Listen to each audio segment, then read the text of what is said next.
Hello, everyone. Hope everyone's having a really nice day. I was up to my normal shenanigans yesterday.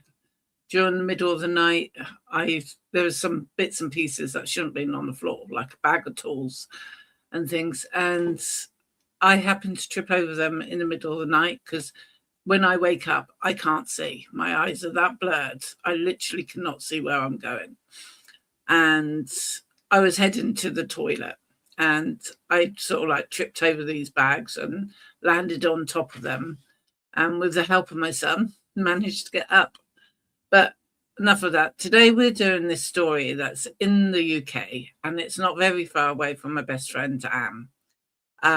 This is about a funeral director who did the most unthinkable things with people's loved ones.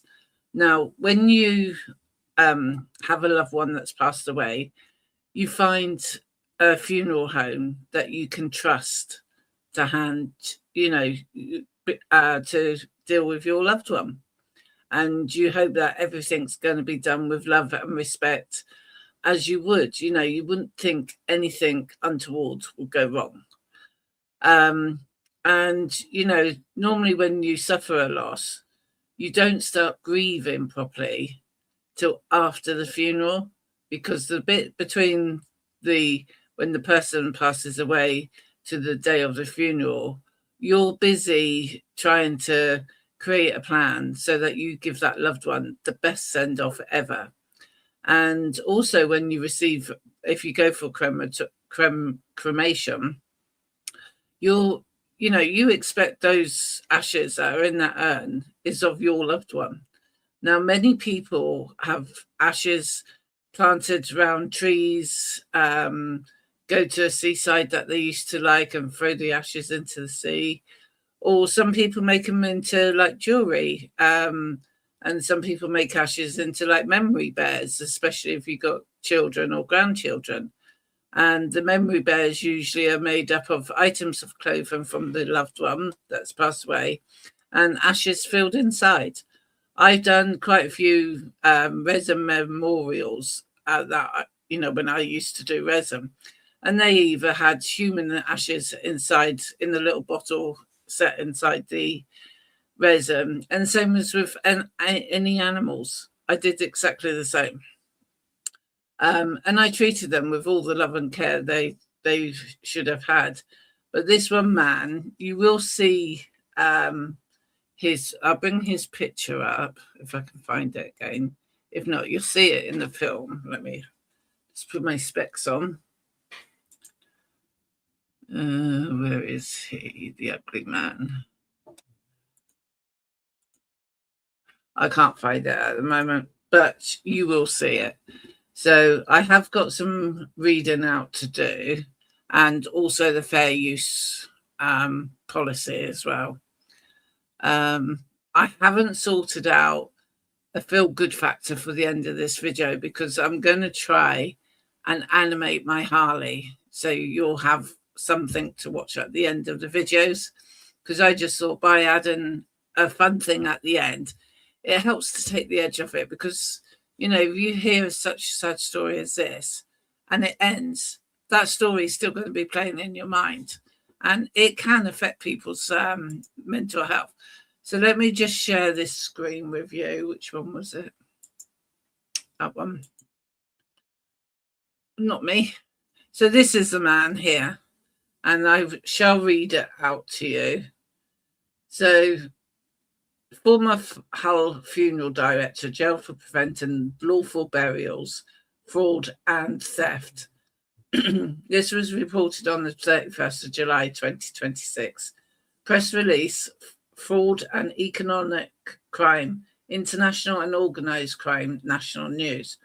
A Hull ex-funeral director has been imprisoned for multiple counts of preventing lawful and decent burial after remains were found at his premises in 2024. Let me put that microphone because you might not hear me better. Robert Bush, age 48, formerly of Kirkellett, East Yorkshire, has now been sentenced to 20 years imprisonment on the 31st of July for a total of 67 charges. Yeah, 67 charges, including the prevention of lawful and decent burial, fraud, fraudulent trading, and theft. So, it's the Crown Prosecution Service, which is the CPS, prosecuted Bush following an investigation at the Humberside Police. Laura Tams, Deputy Chief Prosecutor for the Crown Prosecution Service, said Robert Bush has been in prison today for multiple offences in connection with the operation of Legacy Independent Funeral Directors premises in Hull. These crimes represent some of the most serious breaches of trust possible in the funeral industry. They include preventing the lawful and decent burial of loved ones, defrauding families who paid for services and never got them provided to them, returning incorrect ashes to grieving relatives, fraudulent trading of funeral plans, and the theft of charitable donations made in memory of the deceased. So, how bad can one person get? It is disgusting. I mean, we've all probably had someone close to us buried or cremated. I certainly have. And I certainly wouldn't have wanted this guy to handle the funeral. So, the lady Laura Tam says, I want to take this opportunity to share my deepest condolences to all those that have been affected, learning that their relatives' remains had not received proper care. And for some, they received the wrong ashes, which, excuse me, let me just have some water.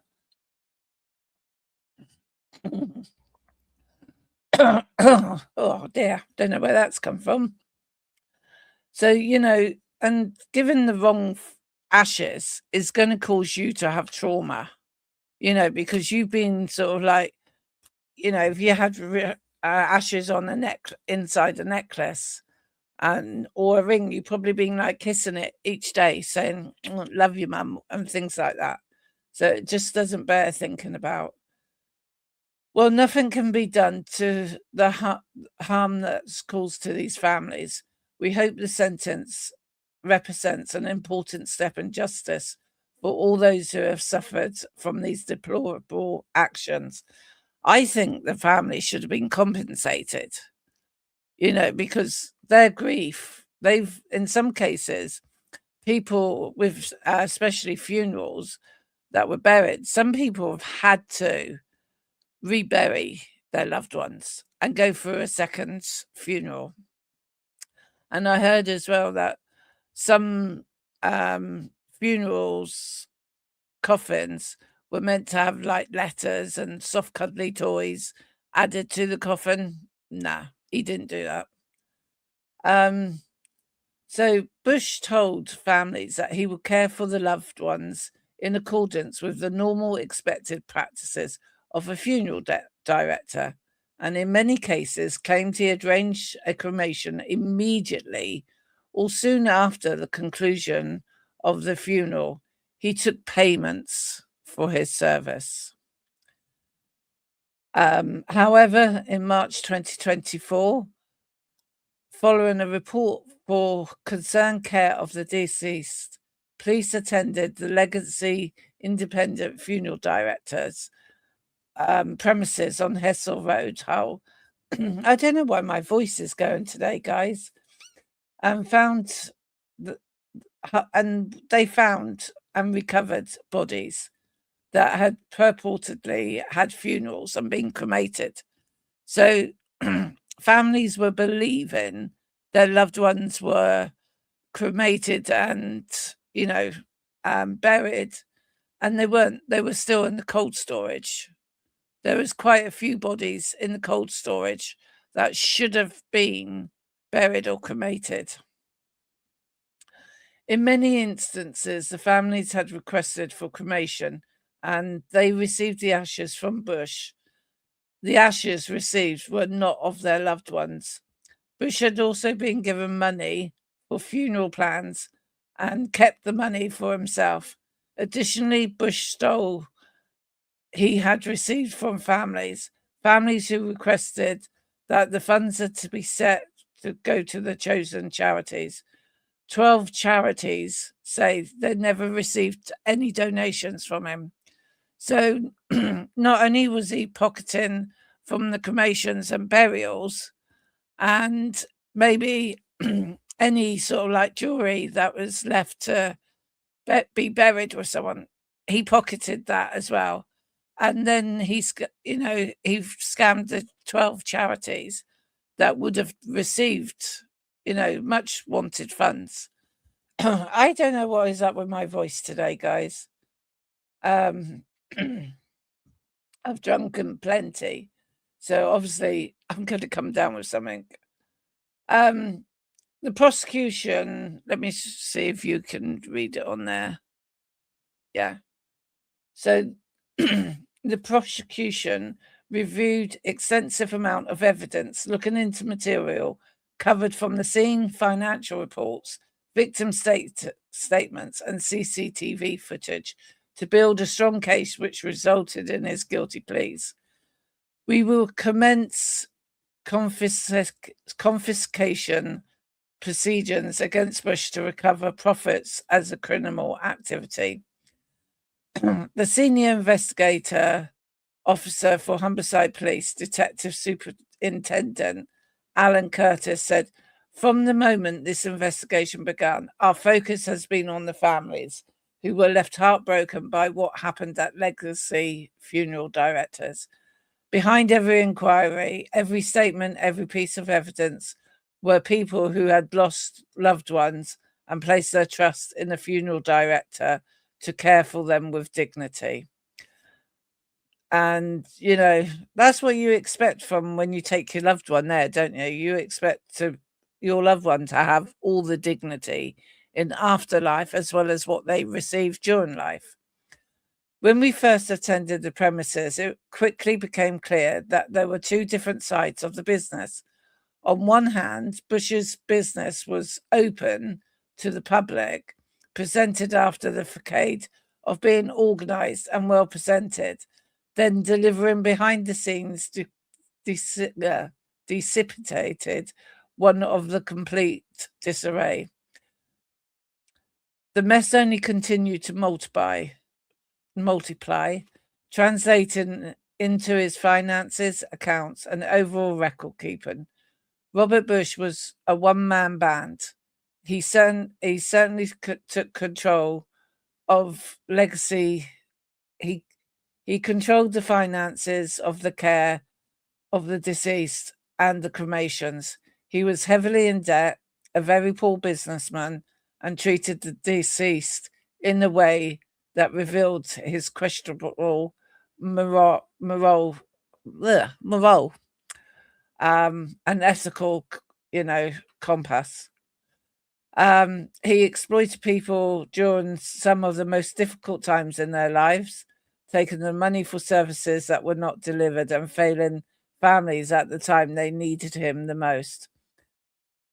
The damage Bush has caused quite considerably imperishable, with so many victims who have suffered and continue to do so. Losing a family member or a friend you love and you care deeply about can be one of the most traumatic experiences anyone can go through, and Robert Bush took advantage of this. Whilst there is absolutely no sentence that can be given to Robert Bush that will provide closure or the undo of the hurt that has been caused to all the families and victims, my hope is today that the outcome provides a measure of resolution that Robert Bush has been held accountable for what he did. This is the biggest and most complex investigation in Humberside police history. We see just short of 3,000 exhibits. You know my dyslexia, guys. Exhibits. Yeah, no, my dyslexia is not going to play with me. But you got the letter in front of you, so you can read it better. And 12,000 items of disclosure 800 witness statements were taken over 300 victims were affected. But in reality, it is impossible to know how many people have truly been affected by this case. You cannot go into Hull city centre without bumping into or knowing someone who has been impacted this way. No police investigation of this size is ever carried out by one team alone. Detectives, family liaisons, officers, crime scene investigators, specialist staff, call handlers, forensic and financial experts, officers, and all staff from every part of the force played a part in this case. We made a comment that families would remain at the heart of everything we did, and it's all because of our teams. Unwavering dedication and hard work that's helped keep our promise to the families and ultimately achieved the outcome we have today. What happened at Legacy Funeral Directors is unthinkable, and the details have shocked the entire country. No matter what walk of life we're from, we all will encounter death, and this case has been understandably raised concerns and led people to question funeral plans, not only for their loved ones, but for themselves as well.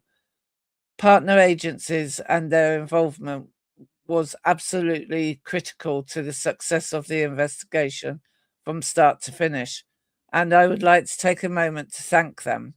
Hull City Council, East Riding of Yorkshire Council, and the coroner, the Crown Court Prosecution Services, Humberside Police Crime and Commissioner, Bereavement Services, and the National Crime Agency, who were key in assisting with the specialist skills and forensic work, as well as supporting the family liaison team due to the sheer number who had to be deployed.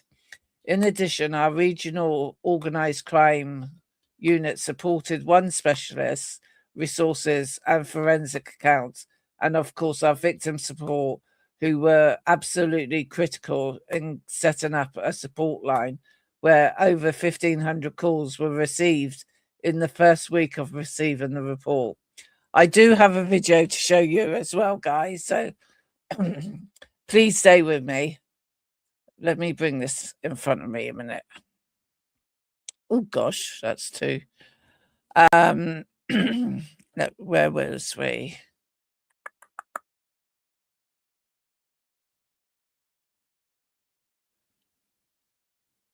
Yeah, so they have demonstrated extraordinary strength, resilience, and courage in this case of an unimaginable circumstances, and that will stay with me for the rest of my career, she said.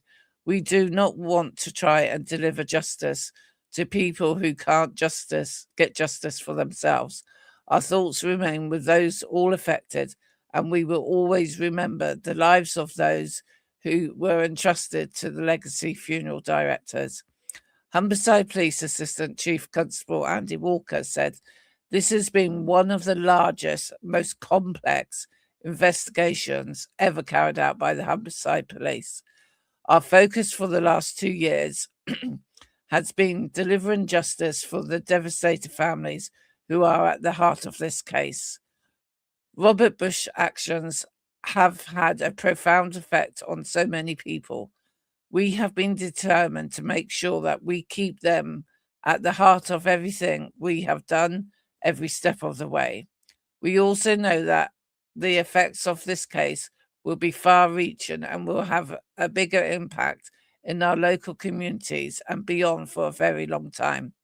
I offer my sincere thanks to everybody involved, families for their patience and understanding, and as we progress case by case, Humberside police officers and staff for their dedication and determination to ensure Robert Bush was held accountable, and our partners here in Hull and East Riding, who have been crucial in providing support for those involved." So this was like the timeline. So Robert Bush, he was born on the 8th of March 1978. He's been sentenced to 20 years imprisonment after pleading guilty at the following charges: 30 counts of preventing lawful and decent burial of a body, 30 counts of fraud by false representation in relation to those bodies, 4 counts of fraud by false representation for fetuses described as unborn. Yeah. 1 fraudulent trading for funeral plans, 1 fraud by false representation for the ashes, 1 count of theft of money that was to be paid to the charities. So how can he not? Yeah, I mean, losing any loved one is absolutely terrible, but to lose like an unborn fetus, and he had them to cremate or bury, and he didn't. That is a monster of all monsters for me, guys. I'm sorry, but I just don't like him very much. Right, I'll go and play the news bit now for you, because I don't know when my voice is going to start. So I need to stop that screen. And by the way, I don't know if anyone's noticed, all my other videos, you see me with bleached blonde hair. I decided to go, it's classed as pinky purpley, but I think it's more reddy pinky colour. So, I thought I'd have a change, try and see if it picks my mood up a bit. Because there's lots of things going on, and obviously everyone has mental health issues. So let's go back to this one, and if I can find any more. And like I say before to anyone, fair use notice, because I know some news stations don't like you using the entire video without you talking. So the fair use is, this video may contain copyrighted material, the use of which has not always been specified, authorized by the copyright owner. We are making such material available for the purpose of criticism, comment, news reporting, teaching, scholarship, and research in accordance with the Section 107 of the US Copyright Act 1978, which allows fair use for the purpose. And, that's what I really want to do, because, a lot of people don't know about these stories. And if you don't know about these stories, then, you're going to have a bit of a problem.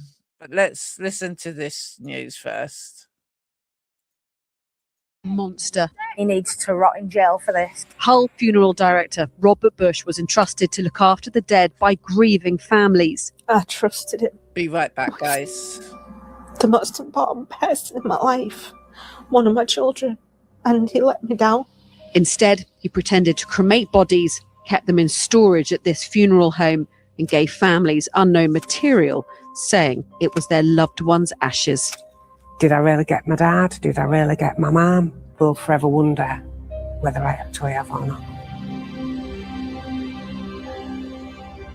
You would never believe this it. This is where you? It all began. This is Hessel Road in Hull City Centre, and 2 years ago, this was the site of Legacy Independent Funeral Directors. Another business has taken over the building now. But back then, on the 8th of March 2024, it was a business owned and operated by Robert Bush, until police got a tip from a whistleblower with concerns about how the dead were being treated in there. I think it came originally from what I remember going back on the news.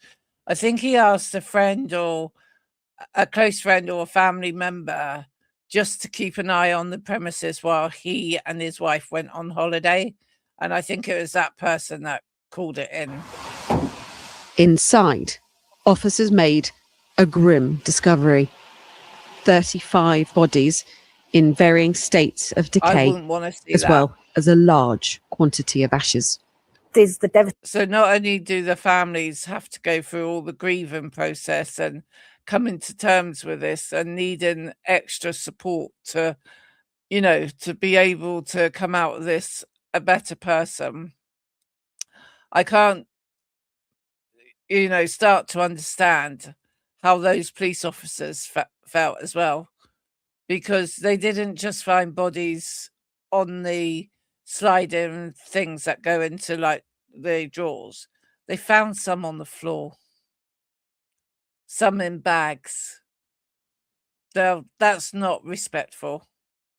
I hope he rots in jail. I hope somebody lands up unaliving Robert for what he State did. and loss of losing him, and then it feels like you have to go through it all again. It's losing him all over again. One of the deceased found here was a man called Danny Middleton. He had lived near the Hessel Road funeral parlour. For his family, it had seemed an obvious place for him to lay in rest. I didn't have the chance to go and see him, which I totally regret. I wish I had done. I might have spotted something, I don't know. But mind you, there was signs at the actual funeral, and we just played it off. You know, we think, oh, grief. What sort of signs? The coffin, too small. Wow. He was a big guy, you know, chubby guy, and we don't reckon he was in that coffin. It was too small for him to fit in it. Was Danny then cremated, or you believed that Danny? Yeah, we believed he'd been cremated, yeah. And his son went and picked up ashes. I had my nieces who was wanting to take, you know, bits of the ashes and put them in jewelry or whatever they wanted to do. Luckily, they hadn't got to that yet. And then this happened. It's disgraceful. The first thing is, well, who we got? What was they doing? Why have they still got his body? Have they done anything to his body? What was he going to do? It was 4 months between what the family thought was Danny's cremation and his body being found. Wow. Police identified him by a hospital band that was still on his wrist. Just thinking about him just laying there and being forgotten when he wasn't that kind of guy. We all loved him to bits, and you start thinking, well, we've let you down. We went there, and that's when the anger starts getting in, because you just, we just felt like we'd let him down. Oh, bless. Robert Bush was eventually charged with 30 counts of preventing a lawful and decent burial relating to the bodies found at this site, as well as counts of defrauding their families. He was also charged with 4 counts of defrauding 4 women who'd come to him after losing their babies in pregnancy, who are now uncertain whether the ashes they have are those of their unborn children. Jasmine Beverley lost her son at 20 weeks gestation. Wow. She called him Sonny and asked Robert Bush to organise his funeral and cremation. I said to my husband, I don't want anybody else. I want Rob to do it. Why? Because he did my father's funeral in 2013, and the kindness that he showed me and my family, I couldn't have wished for a better service. So you trusted him? Implicitly trusted the man. It was a beautiful service. It was small, just grandparents, my husband and I, and it was just a way that we was to say goodbye to our baby. So That's so heartbreaking, it was guys. nice. The family later went and collected the ashes that they believed were their sons until they saw the news on TV. And then we got a phone call from the police saying that they wanted to come and see us. And I was like, who do you think it is, my dad or my son? So they came and they said, we've found Sonny. That is unbelievable. What we believe to be Sonny. Which was heartbreaking. a moment what just stood still. It was hard to hear that because of how long it had been. How would And how long anyone had it been cope by with that that? point? Nearly 2 years. A minute, let me pause Would the this. police? For 2 years, you believe that you've been holding on to your unborn child's ashes and probably talking to them. You know, I talk to my dead cat and dog ashes. You know, to imagine what they're going through is horrendous. It really, really is horrendous. And when I first heard this news back, I thought this is going to be a big case. But because I'm in the UK, not a lot of creators that are out in, say, America, California area, Mexico, or anywhere, I've noticed some of them don't really cover the UK cases. And to me, every case deserves to be showlighted, whether it's my hometown or if it's across the pond. You know, I want to be there to try and cover everything.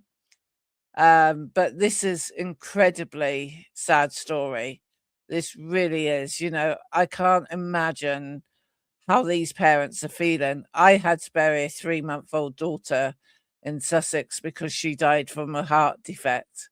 And that was just horrendous to go through. So I know what it's like when you lose a child. Confident that the body they had found was of your son. They said that they believe that it's Sonny because the coroner has opened what they described as a package, and when they opened it, I believe my bracelet with my name was on there with him. No. Could you believe that someone you had trusted so implicitly could have done this to you and your family? No. I trusted him with the most important person in my life, one of my children, and he let me down. It's evil. That's all I could say. It's evil. Bless her. Police had also found ashes of more than 50 people at the Hessel Road site. Bush was charged with defrauding their families. He also admitted to mis-selling funeral plans to more than 200 others, spending the money they'd given him for their future funerals for his own purposes. Do that to our loved ones that we cherish. At earlier plea hearings, he was accosted by heartbroken, angry families. So this was your dad's photo album? It was at court that we met Jo Moody, who told us about her father, Peter. Bonfire night was our night, mine and my dad's and Al Stevens. The family had asked Bush to organise Mr Moody's cremation, and the funeral service itself was run in Legacy's dedicated on-site chapel. What did you think had happened at the end of that funeral service? I thought I'd just sent my dad to where he needed to be. But months later, police came to Jo's door to tell her father's body had been found at Legacy. How can you be so cold And how do you go to destroy as many lives as he's destroyed? Bush took away what memories I could have had. Yeah, I've got some happy memories, don't get me wrong, but they always come. His face and that Legacy building always come into my head somewhere along the line. The family held a second funeral, but was still haunted by what Bush had done. I stood in front of the coffin and I looked the vicar in the eye. And I asked her if that was my dad in that coffin. That poor woman. She looked at me and said, I can promise you, your dad's in there.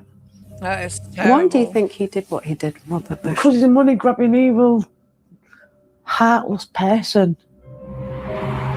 There was no on-site crematorium at the Hessel Road funeral home. Instead, Bush would use money given to him by families to pay for cremations off-site.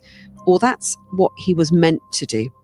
We now know that Legacy was in real financial trouble. Robert Bush owed Hull City Council more than £50,000 in unpaid cremation fees. And there are several filings on the company's house website showing creditors trying to force him to declare bankruptcy in the years leading up to his arrest. There'd been occasions where his checks had bounced. If anyone's watching this and you've not subscribed to me before, if you like this story, please click that like to give a voice to the voiceless. And we welcome you on board. You're part of the K&H Crime Lab now. And also, if you're already subscribed and you're here watching this story, can you hit that like button, please?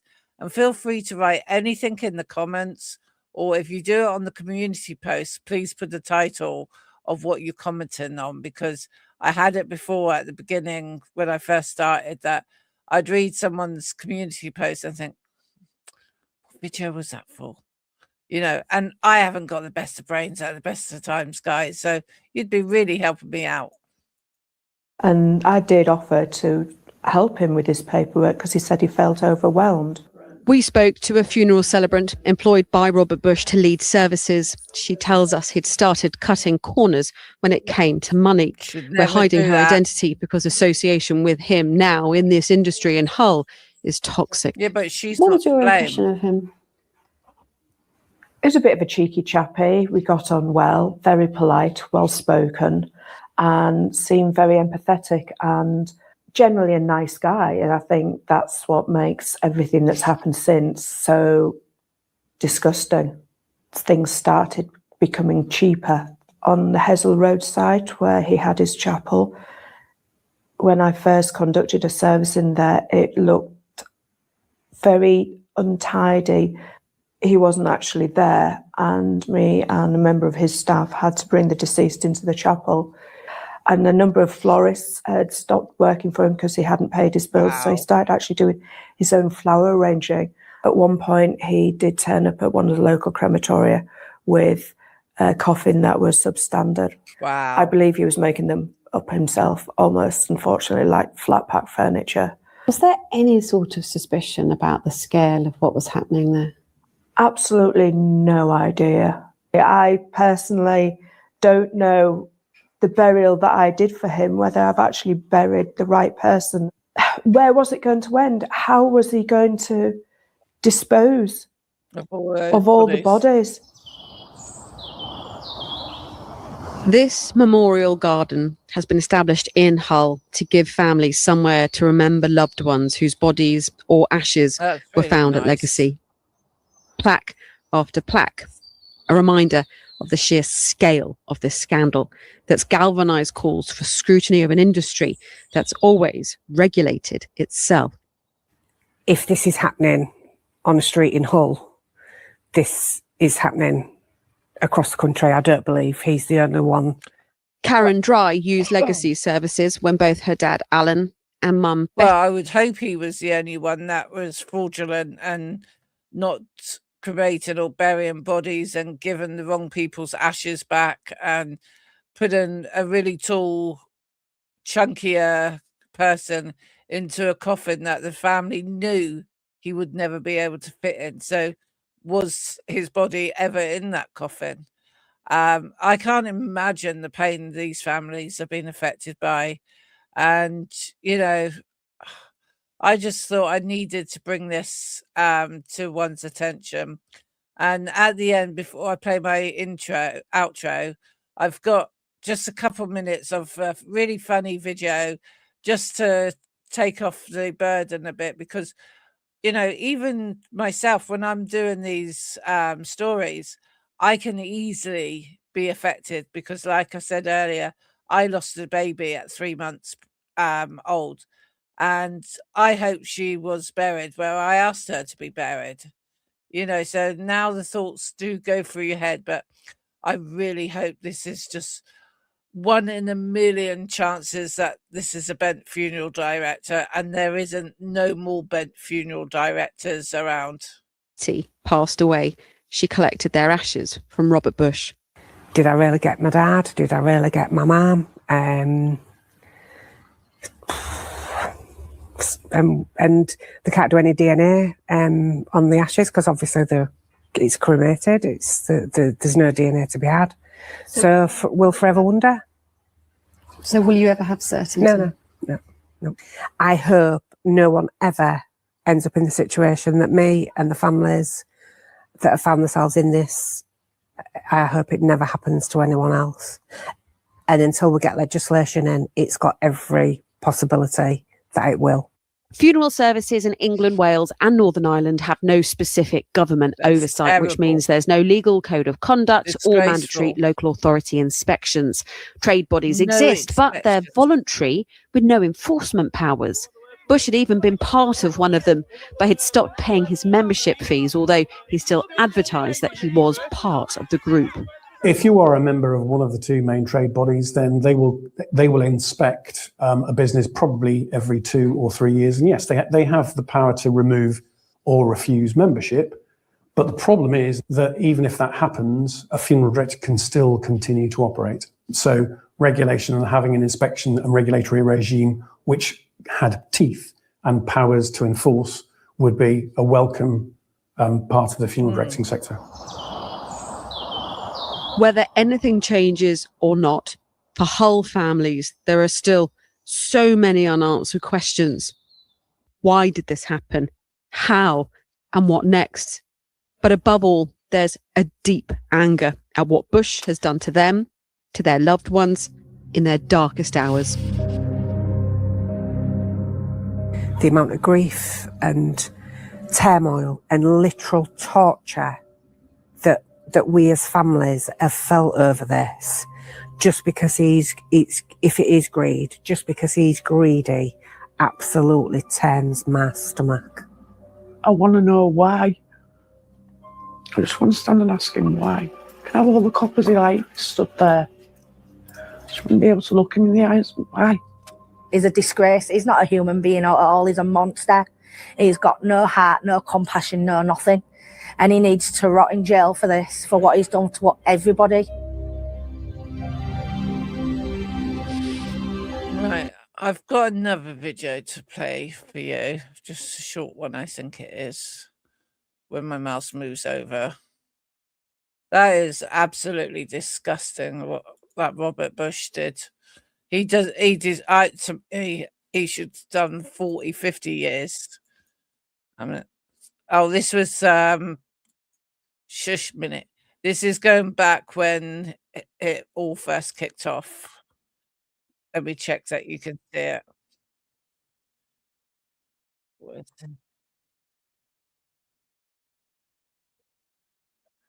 Hang on. I want to check you can see this.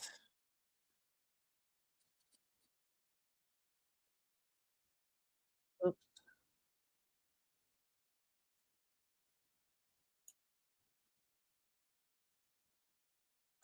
Don't know what I've done, guys. There we go. No, you can't see it. Bear with me. Bear with me. I'll play that back from the beginning so that you can put a picture to the thing. I thought I'd done this. Let's go back a little bit. Which outline concerns in respect to the treatment of the deceased within the care of legacy independent funeral directors across 3 premises within Hull and East Riding. Following this report, a complex, protracted and highly sensitive 10-month investigation commenced. A substantial file of evidence was submitted to the Crown Prosecution Service on Thursday the 16th of January this year to enable a comprehensive review and determination to be completed. I can now confirm that Robert Bush, a 47-year-old male and formerly of Kirkella in East Yorkshire, has this morning been charged with a combined total of 64 offences in connection to our investigation. These charges incorporate a total of 254 individual victims. These charges are as follows: 30 counts of preventing a lawful and decent burial of a body, 30 counts of fraud and false representation in relation to the deceased recovered from the premises at the funeral homes. Both these charges relate to offences between the 20th of April 2023 and the 6th of March 2024. He has also been charged with 2 counts of theft relating to charities committed between the 1st of September 2022 and the 6th of March 2024. Also, 1 count of fraudulent trading in respect to funeral plans sold between the 23rd of May 2012 and the 6th of March 2024. This charge encompasses 172 victims.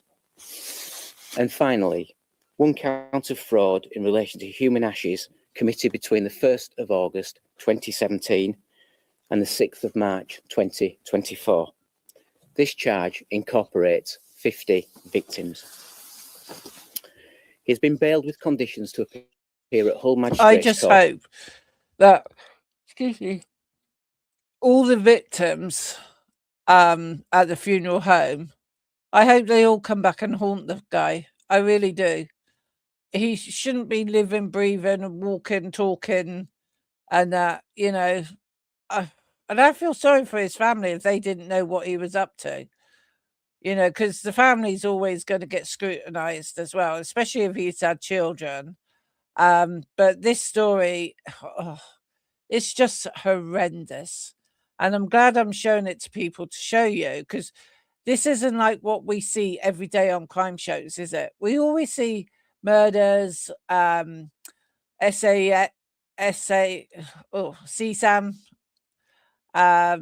missing people, things like that, but you never ever hear of a funeral director doing this.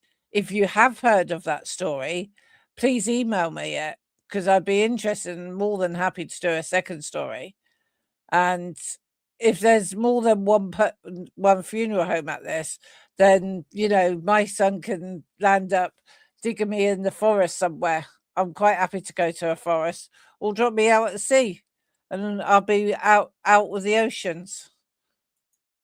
For the offences charged on Wednesday, the 25th of June, 2025. A 55-year-old woman arrested in July 2024 has today been released with no further action to be taken. That'd be his wife. Specialist family liaison officers have this morning updated the families of the 35 deceased with today's developments. We've also made initial contact with additional victims who have been affected by this investigation, and we will personally be in touch with them in the coming days. As the investigation now moves into the court and judicial process, I would please ask people to refrain from any speculation or commenting on the case which could prejudice or jeopardise. This is to allow those affected to get the answers that they desperately need and rightly deserve. I will now pass you to my colleague from the Crown Prosecution Service. Thank you. Good afternoon. I'm Robin Warren. I'm a Deputy Chief Crown Prosecutor in our Serious Organised Crime Division of the CPS. That directorate is made up of specialist prosecutors who review complex and challenging cases like this one, and are able to consider large volumes of material and files in a timely manner. Today, the Crown Prosecution Service has authorised Humberside Police to charge Robert Bush, 47, of East Yorkshire, with 64 offences, including fraud, fraudulent trading, theft, and preventing a lawful and decent burial, following an investigation into legacy independent funeral directors in Hull. Our thoughts and sympathies remain with the families who've been affected during this difficult time. 100%. I compliment Humberside Police on the excellent investigation so far. The Crown Prosecution Service reminds everyone that criminal proceedings are active and defendants have the right to a fair trial. Therefore, it's extremely important that there is no reporting, commentary, or sharing of information online which could prejudice these proceedings. I'm going to pass to my colleague in victim support. Thank you. Good afternoon. I'm Julie Butcher, and I'm the Area Manager for Victim Support. Victim Support is an independent charity which provides support to people affected by crime and traumatic incidents across England and Wales, including here in Humberside. We would like to first thank Humberside Police for allowing us the opportunity today to remind the public that Victim Support continues to provide an independent, free and confidential support service to anyone affected by this incident in any way. We recognise that the news today might have an impact, and we would like to reassure you that you're not alone in this.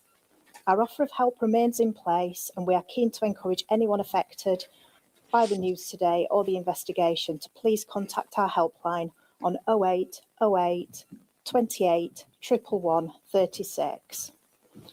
We can talk to you about any worries and concerns that you might have. We can provide emotional support to help to process the impact of the incident. We can help you to access any other agencies that can help. and we can speak to other agencies on your behalf to find answers or to find help. It's completely free to contact us and to access our services. And whilst we can offer longer term support, some people find that 1 or 2 calls can answer some questions or alleviate some of the stress and concern. So that number again is 0808 28 111 36. Thank you. Thank you. As criminal proceedings are now ongoing, you will appreciate that we are unable to answer any questions today. This investigation has been one of the largest undertaken by Homicide Police in recent years. It has involved hundreds of officers and staff from across Homicide, as well as colleagues from other forces who have supported us.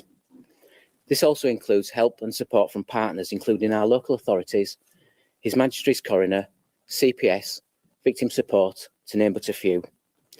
I would therefore like to formally recognise the skill, dedication and dignity demonstrated by all those involved in this most complex investigation. Everybody involved needs a clap on the hands. Finally, and most importantly, my sincerest thanks go to all those affected by this investigation for their patience and understanding over the last 12 months.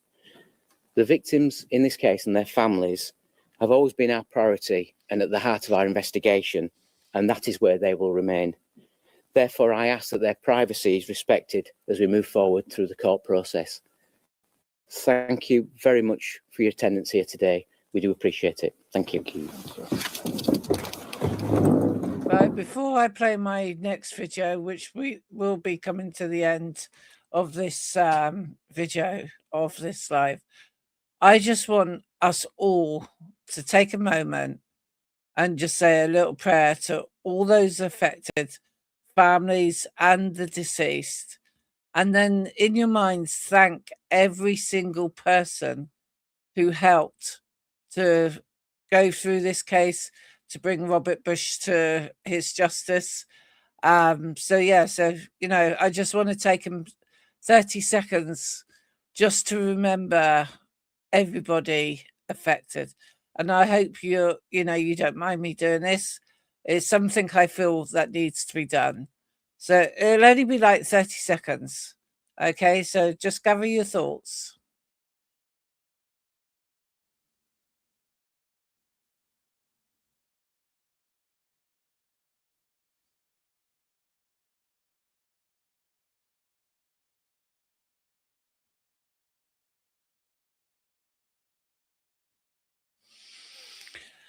Right. Let's see what other one. Because I believe he was arrested when he was on holiday or coming away from holiday. This is also the full interview. A minute. Like I said, before I go back to the thing, I just want to reiterate the fair use notice. I know it's not always 100%, but I just want to make YouTube know that I'm creating this reaction video to help to spread the news out there, to give a voice to the voiceless.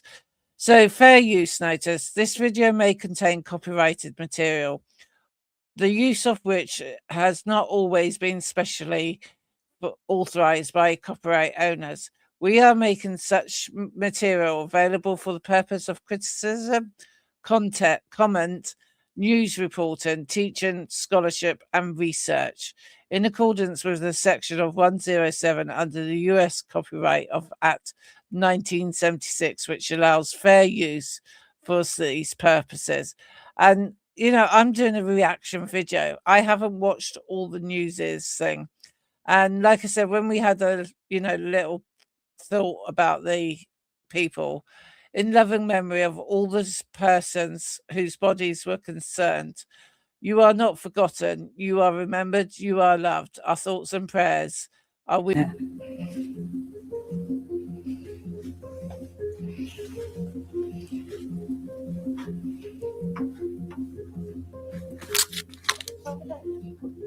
Yeah, it's like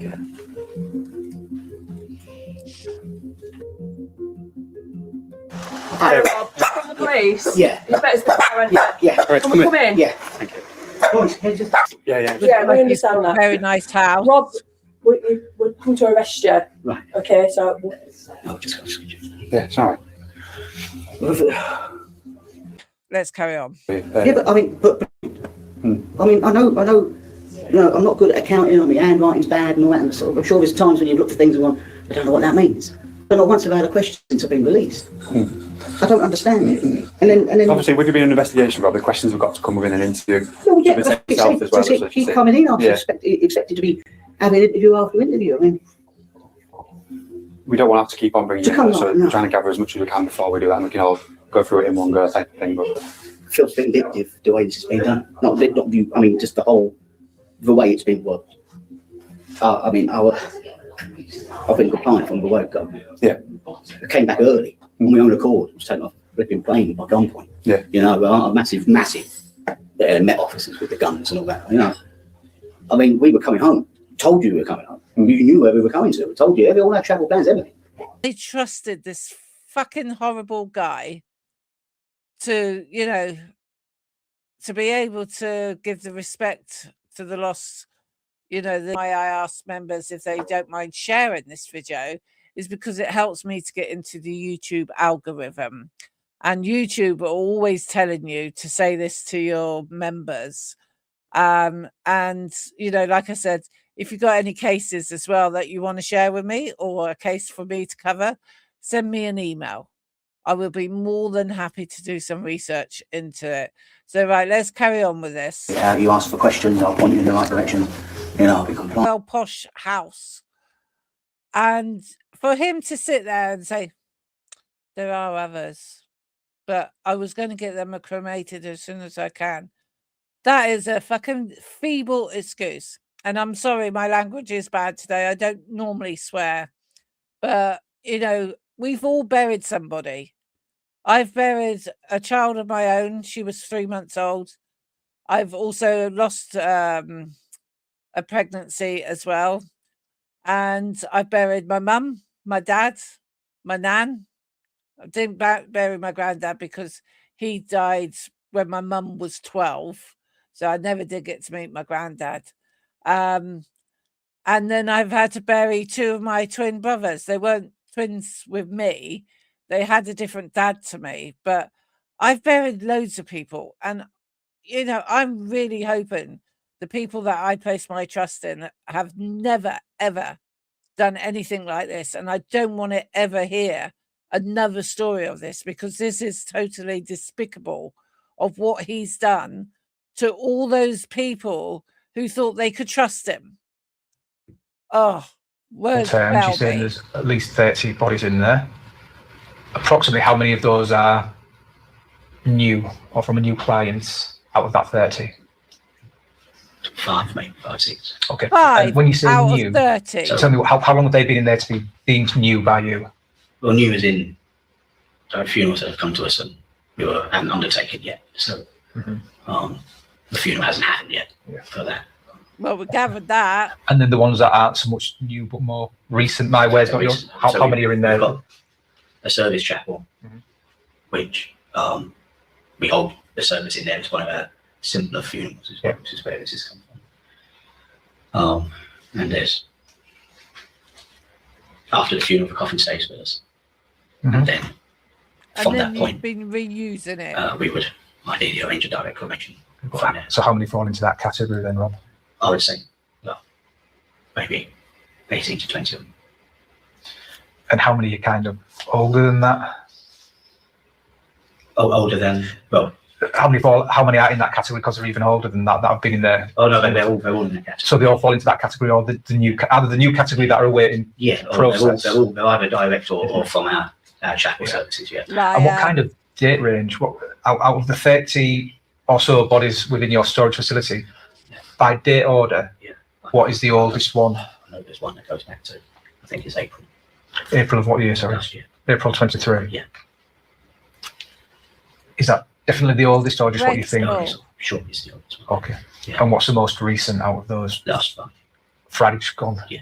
Guidance from your association says you should keep some form of written or electronic record, but you don't? No, because it's usually me doing it. So, yeah, best practice, I Still understand should it should be keep there. records. Doing it on a day-to-day, I've lapsed on that. Yeah. And I think you said that you identified bodies literally from the wristband. Wristband, yeah, and sight. I mean, I you can recall people as well. I'm not saying that's what I use, but it's sort of the wristband. I recognise people too when I'm looking after them. It's in general day-to-day, how many bodies are you managing and having to kind of remember? I'm sorry, Robert. You weren't looking after anybody. You were absolutely not looking after anybody. And I hope all those spirits that were left in that funeral home come back and friggin' haunt you. Because if you did this to me, I do paranormal investigations and I would damn well make sure I come back and haunt you. And make arrangements for? Well, typically funerals at any one particular time, sort of 4 or 5 usually on the go as such. Yeah. So you're juggling 4 to 5 funerals at any one time? Yeah, okay. Yeah. So out of these 30 or so bodies, I'm appreciative a number of them are still going through that process where family is still paying, waiting for their loved ones to be buried or cremated, sorry, is more appropriate to say. But how many out of these 30 or so bodies do the client, the family, believe that they've been buried or cremated and they are still actually sat within your storage facility? All of them, but they've been. All of them but the 5 or maybe 6? Long it is. Where is it? That's not that one. Is it that one? Must be this one. Short clip of 2 minutes 25, and then we'll do the fun one at the end of the video just to chill us all out for the evening. Out of these families, 25 or roughly whatever number we're talking about, how many have you given ashes to? Okay. Have you given any ashes over? No comment. Because obviously there's, if they believe their loved one's been cremated and you've given them ashes when they haven't actually been cremated, how have you gone through the process of getting them into an urn with their name on it and then giving said urn to them, Rob? Because you gave them the wrong ashes. No comment. Yeah, because you know that you've got these hook, 3 sites, line and sinker. and from what you've told me so far, and these are my words, not yours, you're pretty much a one-man band that brings in casual workers to help for funerals because you can't do a funeral on your own. Is that a very fair, very, very... I'm 100% one. Okay. I did everything by appointment. Maybe my lack of knowledge in the funeral industry business, but what purpose does a one-man band, so to speak, with 3 sites? How can you staff and how can... It's not ideal that it keeps it cheap. Right. That's the thing. It's cost. So we know these 25 or so all bodies the are there. money was going in your pocket. We know they haven't been cremated and should have been cremated. And what reason did you have for not cremating them when you should have cremated them? So with the debts that I had accrued and the level of cash flow problems I was having, it presented an opportunity that I didn't have to maybe do it immediately. And if I held on to it for a little bit, I'd backfill another one and to catch up, but I didn't catch up. That is despicable. People paid him thousands of pounds because I think here in the UK, a decent burial cremation is between like £3,500 and £5,500 UK sterling money. So, if he was having 2 or 3 people in a week that passed away, you imagine how much money he was taking off everybody for his personal gains. That is despicable. And for him to only get 20 years, I know he hasn't unalived anybody, but that's besides the point. This is such a serious case. So in your own mind, you would catch up eventually? That was the plan. Not going to stay with me forever. Okay. No, it was a couple of them. The oldest one was the paperwork I needed. I didn't have. Otherwise, I would have quite readily got him sorted. But I chased it, but it was too far down. So what steps could you or should you have made to get that paperwork in order for that oldest individual? I should have contacted bereavement services and told them what happened. But then I would have, I suppose, fulfilled everything. Well, it's ruined everything now. And I'll be sat here talking to you. And you, obviously your plan in the fullness of time, had we not become involved? You're saying slowly as yeah, absolutely. money became available one at a time. I didn't want them to be with me. I wanted to make things right, but I know that this has hurt people, and I'm so sorry for the hurt caused. Okay. But I never wanted this to be like this. It wasn't that plan. It was poor choices. But who actually, what body, and I refer to it as a regulatory body, comes around and checks that funeral directors are acting, like say executive, something like that. Yeah, right. Okay, because obviously solicitors have regulatory bodies. We certainly highly regulate. Have regulated. We're a highly unregulated industry. You're highly unregulated. Yeah. Okay. So you think it's a HSE, the Health and Safety Executive? Imagine somebody like that or a council would be. Okay. And has that ever happened in your professional experience? That someone from bereavement services, for example, said, "Can I inspect your fridges to make sure they're in order?" No. Is that a thing that happens in your experience? When you join the National Association of Funeral Directors, you have an inspection to put a certificate on your wall. But yeah, they just come and check. But I mean, also checking if you've got cushions on your sofa, how many leaflets you have in it. And has that happened for you? When associations come around and take you up at the time? They've been round and there's only COVID times we kind of rescinded that. So until then, they came around and did spot inspections and things, But it would be if you didn't come up to scratch, there wasn't a penalty. It was just that you weren't in a. So in this association window we're talking of, where you've started facing these problems and these bodies have started building up, what spot inspections have you been subjected to? No. Have you disposed of any other bodies via any other means other than cremation? No. There's no other system you've undertaken or anything like that? No. Okay. No, this is just a problem I was hoping to resolve without causing the hurt that I know it's caused. Yeah. Oh, no, I'm sure you're insightful enough to know that it has, and we're having to say. I wanted to continue my business. I wanted to, I wanted to just continue helping people. I always enjoyed being a funeral director, and getting it right was a real. Well, as soon as you started stealing from your customers, I would have said that enjoyment has gone from it, unless you had the enjoyment for knowing that someone's handing you $4,000 and you're putting that straight into your bank, and then you can go on luxurious holidays. How lovely. Okay. Well, it was a real privilege, but this has been, I'm sure you can imagine the stress it caused myself. I caused myself. Yeah. Exacerbated. Yeah. So I know you said your plan was to get the money in one at a time, almost cremate them, or several, however much money. I suppose money, finances would dictate how many. But knowing your business, knowing the cash flow that you have and how many clients you're getting, in general terms, had the police not become involved and you were still going about your business now and we knew nothing about it, how far into the future do you think realistically would you have been able to have cremated those 20 or so, 25 or so bodies? In my mind, within the next 2 to 3 months. 2 to 3 months. Yeah, okay. But it wouldn't have happened. But we do know that one of them's been sat there at least almost a year. That's wow. Because I 1 year. After that, the family would believe then that their loved one will be cremated as soon as feasibly possible. Yeah. Okay. That cremation, the expectation. Well, you didn't have facilities to cremate on site. No, so then they didn't. I never pretended I had a cremator or anything like that. Yeah. It's not something anybody could have. Just imagine if he had his own cremation, cremator on his premises. I wonder how many people's bodies of their loved ones would have been cremated, and then for him to say maybe flush the ashes down the loo, because you're never going to really trace the ashes that way.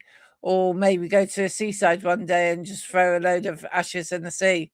So I'm thankful that he didn't have his own cremator, because I think this would have been stretched out to, as horrendous as it is, to even more bizarre and horrendous. So yeah, they just knew that about doing it as soon as feasibly possible. And yeah, the people that I know, Julie, right? A year. Because this process you describe is that, Julie, I've seen about 30 seconds clip of the next short video after this And we've got, I don't know how long left, probably 10, 15 minutes left of this one. It shows a little bit inside, but you know, it is only a little bit. And I did ask to get all the files for this. I emailed Humberside for freedom of request of files. All they could offer me was the whole transcript of the judge spilling out every single word that he said to the defendant, him, and that was going to cost me £273. Now, I thought, no, that was definitely not worth that money. One, I haven't got that type of money. I'm prepared to pay for some records, but when I discovered afterwards that Sky News or BBC News actually showed like a 30-minute video of the Crown prosecutor in his wig and his red gown, I thought, you just think I would have paid £273 just to get the transcript from what was said. Yeah, that don't make sense, does it? With some individuals that we've got here, perhaps some of those families have had services and believe that loved ones have been cremated. Now, ultimately, that isn't the case. I just want to hear it clear in my head. I understand that. So there will be families. I'll Google it, Julie. It's quite far. Believe the loved ones were cremated. I'll Google it. It's quite far, but I do have a friend that lives up in Brighouse, and Hull isn't very far away from her either. And I've been friends with her sort of like over 20 years now, but I will Google it. I think it's a good 2-3 hour drive. Let's go back to this video. Would you then have provided them with some ashes after that? Generally, I would reunite the right people with the right ashes. Right, that's what I'm trying to get at, really. Yeah. You mentioned then. But not everybody comes to ashes immediately. It's quite common to leave time. So it's been when people have maybe made inquiry about. I'll take it back, Julie. It's a lot further than I thought, but I have been up there by train, and Anne has come down to me on it driving. From me, it's 4 hours 24 minutes ride via the M1, and it's 211 miles. Now, if I do Brighouse, or I always thought it was Bryhouse, but it's Brighouse. A minute. Let's quickly do that. I'll play the video and I'll come back. I think that we've made sure that no comment come back. But again, it's that question again, the ones that was cremated late or haven't been cremated at all, how did you get the ashes to someone who hasn't been cremated to the family? Let's say no comment on that. And what I need to ask you is, have you used somebody else's ashes to give to another family member, to give to a different family to say that's your loved one? I'd say no comment. I'll take it sort of while you've been away, then were there no services planned for that? No, everything was sort of looking to happen afterwards and into the future. So in very general terms, I don't know, how many bodies would you say you receive a week into your business? From my friend who lives in Brighouse, she's further away than I thought. Excuse me. She's further away than I thought she was. Let me just close this advert. From Brighouse to Hull, it's 1 hour 18 minutes away, which is 70 miles. Or in kilometers, it's 113.5 kilometers. So we got that one sorted. I like to answer questions. Yeah, it does differ from time. Years ago, I'd say every season, you could sort of say you'd be busy at this point and that one. But, you know, we were having since January, it's been very quiet for everybody. But before that, you know, in I suppose a good month, you'd be looking at about 18, 20. 18 or 20 a month? Yeah, yeah. Since we've had Hazel, before then, 1 or 2. Okay. It was getting pretty dire before then. So. Okay, but 18 to 20 a month. So he would get between 18 and 20 bodies a month. So let me just bring up my calculator. It also depends if he actually put in any money on that. So if we say £5,000 for one funeral, that's 5,000, I think. No, take one away. 5,000 times 20. That's £100,000. I should have been able to work that one out in my brain. But yeah, so he's made a lot of money. If it was on like a really good month, okay, that, you know, but then in the last couple of months it's been more like, you know, 6 and 7. So you know, it's not been that busy. And is that, why is that? Or can you explain No, that? I mean, it seems sometimes, you know, you could be real quiet and then you hear like another firm's really busy. It's just their time. I don't know. I'm not quite sure.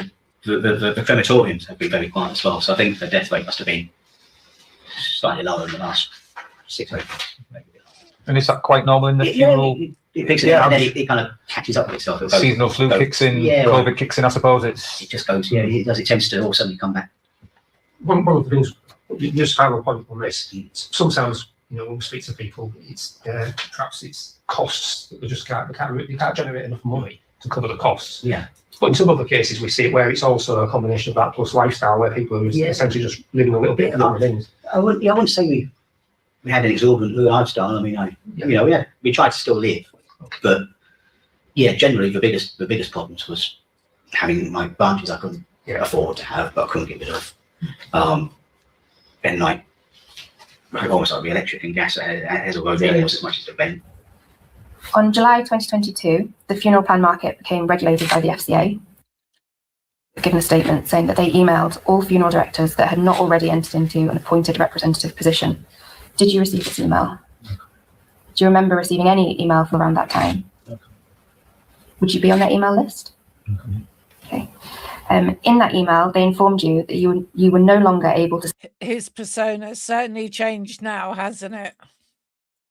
Oops, I forgot to press play. Sell prepaid plans to new customers or to introduce other customers to them. Were you aware of this? Did you continue to sell plans after that date? Okay. So just describe to me then what happens in relation to how collections are managed when you conduct funerals. No comment. Okay. And who at Legacy does manage the charitable donations? No comment. And who is responsible for the collections that are managed at Legacy? No comment. I know they don't have to answer any questions, but come on. What is the process when money is left at Legacy? No comment. And cash, for example, has been left, which I'd imagine is most of it in this case. What is the process for you then to then pay a charity? No comment. Would you, for example, keep the cash but send a cheque to the charity? No comment. Has that ever happened? No comment. Okay, because that would be a reasonable thing to do. Is that something that you've ever done? No comment. Okay, and how would you verify with the family how much money has been collected at the donation? No comment. Okay. So the first person who has made a complaint, and these first 4 complaints are in relation to Dove House Hospice. Just tell me what Dove House Hospice is. It's a cancer charity. Yeah, and it's a local one for Hull, isn't it? Yeah. Okay, so very close to some people's hearts, would you agree? Yeah. Okay, so died on the 16th of September 2003. The family say that the funeral took place on the 2nd of October 2003, and charitable donations were going to be made payable to Dove House Hospice to the value of £300. And following the service, the donation box was taken by the Legacy funeral directors. Would that be you? No comment. Okay. Yes, because who else could it be? You. No comment. Okay, tell me how that collection had been arranged. No comment. And what was the agreed and the understanding between you and the family members? No comment. Okay, tell me what happened to that money. No comment. Explain how you'd have sent it to the charity. No comment. And where would we find the receipts and trail of that money movement? No comment. Did you ever take that money for yourself? No comment. Did you take that money to give to somebody else? No comment. And if you have an explanation, where will we? If I was doing the interview and he kept on saying no comment, I think I'd get so angry. But I'm more angry on this story because it contained unborn fetuses and babies and people's loved ones. And this is why I'm glad now at the end of my videos, I'm doing something funny, you know, showing a funny video or a happy video, just to get rid of all that negativity that's been storing up in your body for the last hour and to have something fun. But when I've sussed out animation, I'm going to animate my own dog. As you all know, Harley is part of my crime crew and she's my chief investigation officer. So I'm hoping to show that at the end instead of these other ones. Oops, I did press play again. Find that money. No comment. Is it something that we can sort out, Rob? No comment. No comment. Did you ever break the agreement you had with the family? No comment. Did you actually give this money to a charity? No comment. Well, Are you responsible for the theft of that money and spending it on something other than donating it to the charity? No comment. And at what point did you intend on keeping the donations? No comment. So what I mean by that, when these donations were given, did you already know that you wasn't actually going to give it to charity? No comment. Did you already know that you're going to keep that for yourself? No comment. Did you ever entice the family to give the responsibility of managing the money, knowing that you're going to keep it for yourself? No comment. For example, say to them, don't worry, I will sort those charitable donations and I'll give it to the charities. Did that happen in this case? No comment. Inquiries have been made with Dove House and the money from the donations were never received, and a statement, therefore, in regards to that has been provided by somebody. Can you explain that to me, Rob? No comment. Gives a statement saying that on the 30th of June 2016, she pays an initial £1,000 deposit, and then she paid the remainder of her funeral plan over 3 years, and actually overpays by the end of her payments by £280. Tell me about her funeral plan, what you remember of it. Julia, I'll tell you rather than trying to type it. Yeah, I thought at the end of each video I'm going to add something cute, sweet, or adorable, just so that one can decompress. So, because often enough, I've covered, sad children cases like the 16th Ohio children and other bits and pieces. And when I come off the computer, I feel so angry and upset. And I don't think that is helping my mental health issues. Because, when I saw the doctor last week and I said, I don't know if I need a bit of a top up and that. I said, but I'm feeling a bit more stressed. And he asked me, what did I do? So I told him that, I'm learning and beginning to do true crime content for anyone on YouTube. And he said, well, I can gather that's quite stressful. And it's true. And like this case today, if I don't play a video or something, I found one, but I don't know what it's about. It'll probably make me in the mood when I cook my dinner. And then I'll probably land up burning my dinner. But I do have to take Harley go out before I do my dinner. So, but yeah, I thought I'd do something different. And then once I've mastered animation, I want to add a Harley into it at the end as well.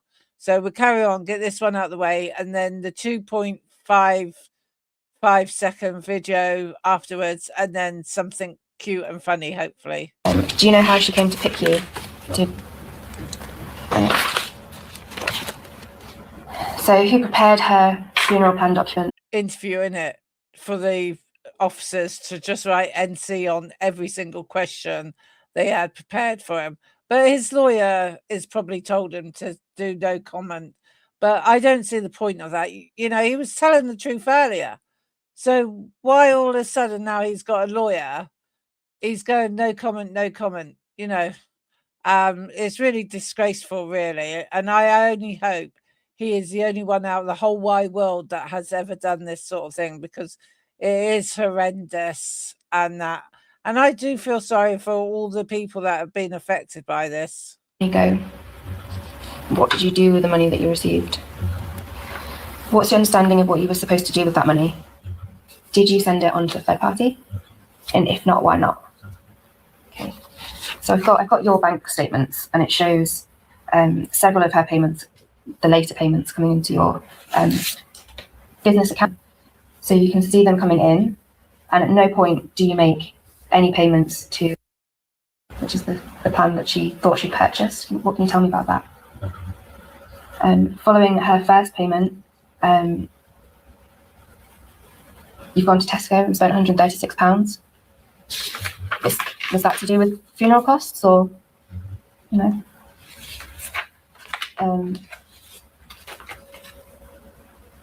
And following receipt of her final payment of £580,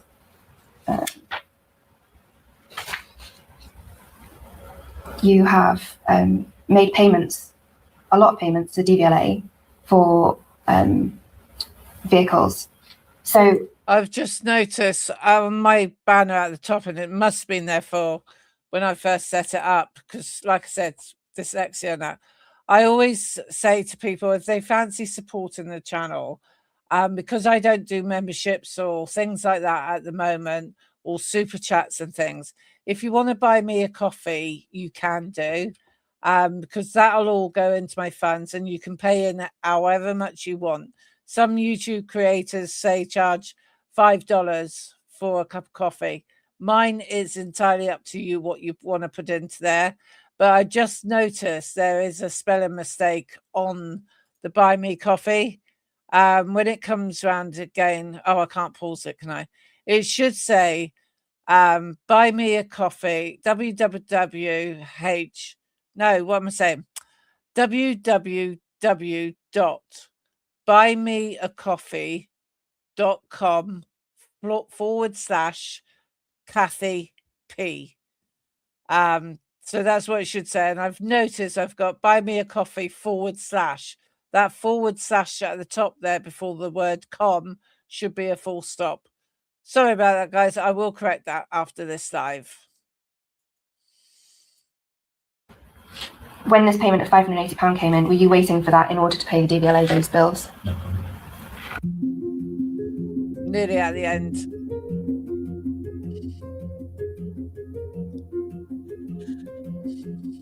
So Macmillan Cancer support as well.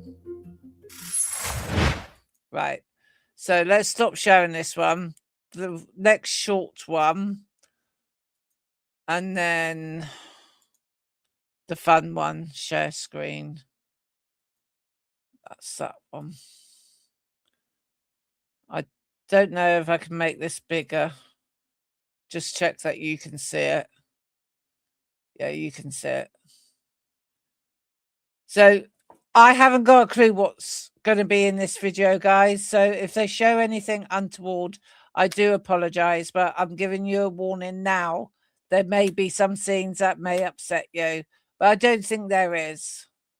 I've been arrested off a plane by gunpoint.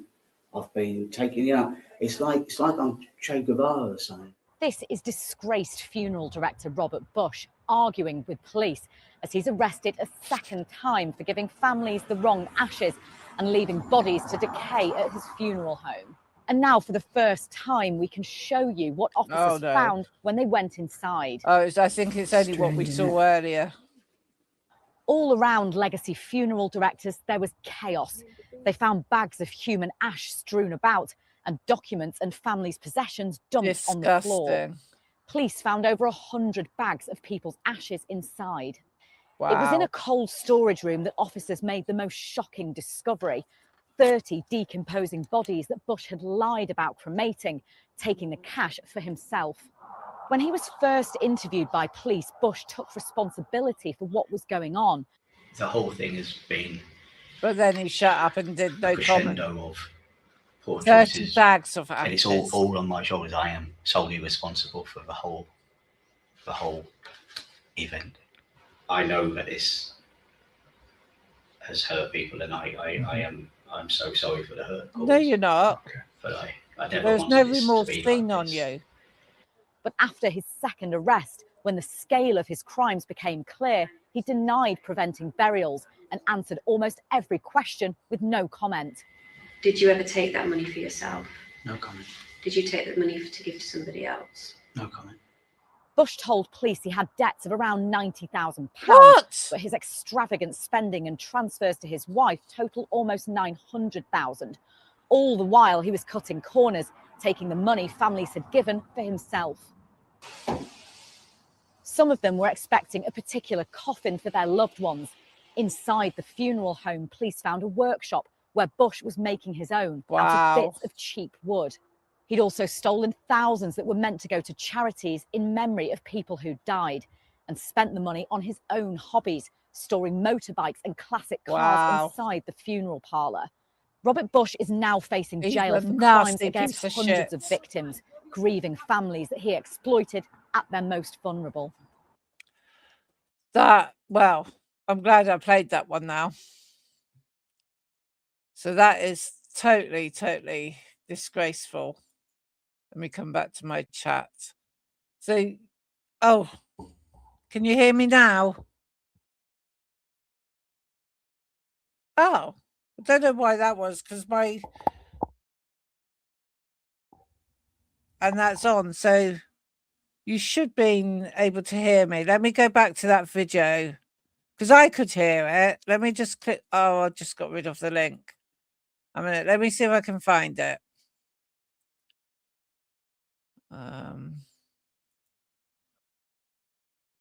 How long is this one? That's 28 minutes.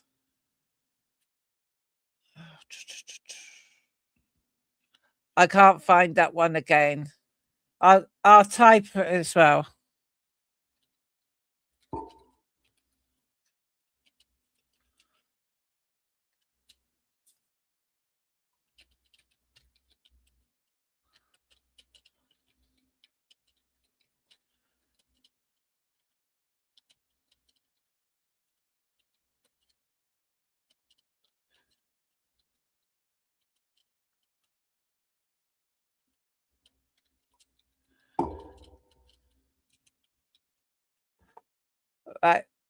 Right, testing.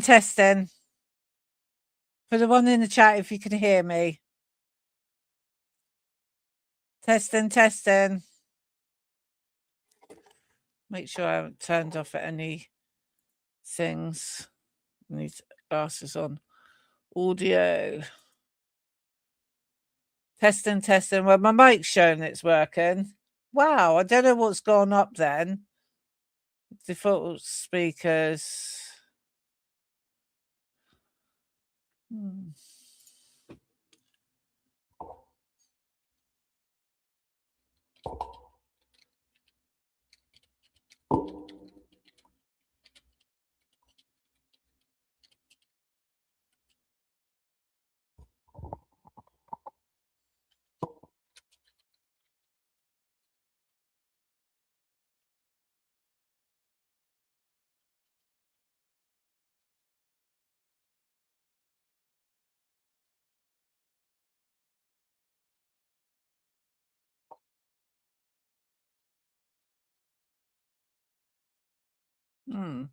So I don't know why you can't hear me.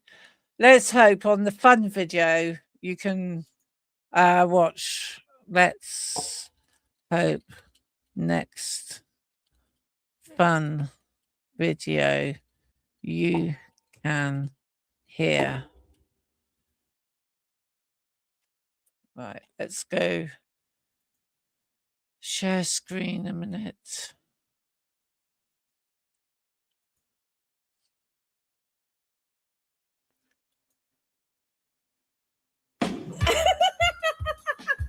I don't think he wants it.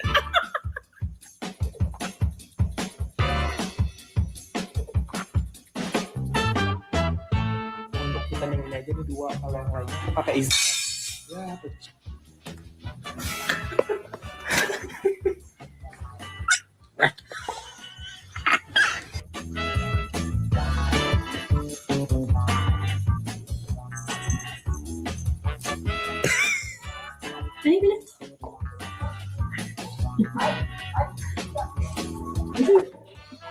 Aha! This one. Can you hear me now? Can you hear me?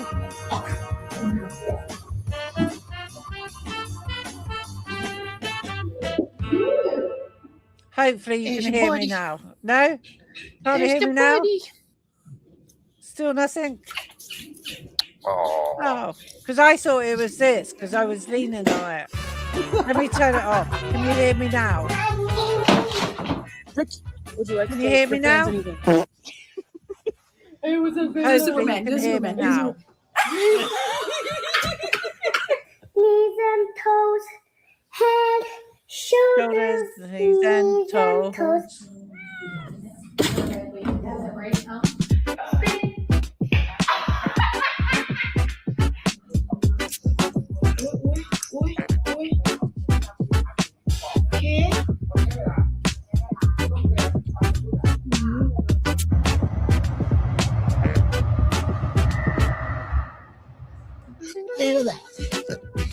Ayuda, me quiero soltar, empezó todo.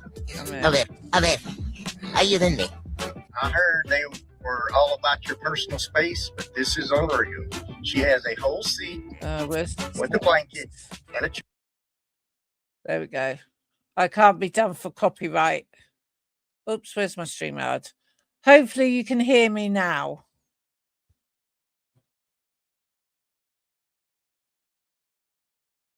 We'll just have to all learn to lip read.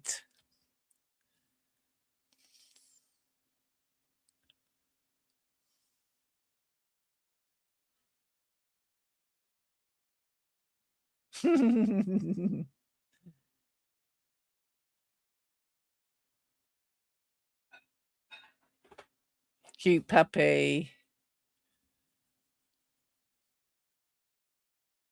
Messy puppy.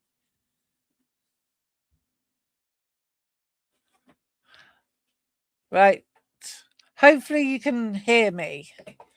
If not, I type it in chat. That's the end of our de-stress and decompartmentally. They are cute and they Julie. Anything to do with babies giggling or cute animals and that, you know, they are fun. So hopefully you can hear me. If not, I will type it in chat that I'm saying goodbye till the next time. Okay, and then I will check my audio and everything. But it says my mic is actually working fine. So I don't know why it can be. Look at those corgis. Right. Bye. Oh. Play my outro.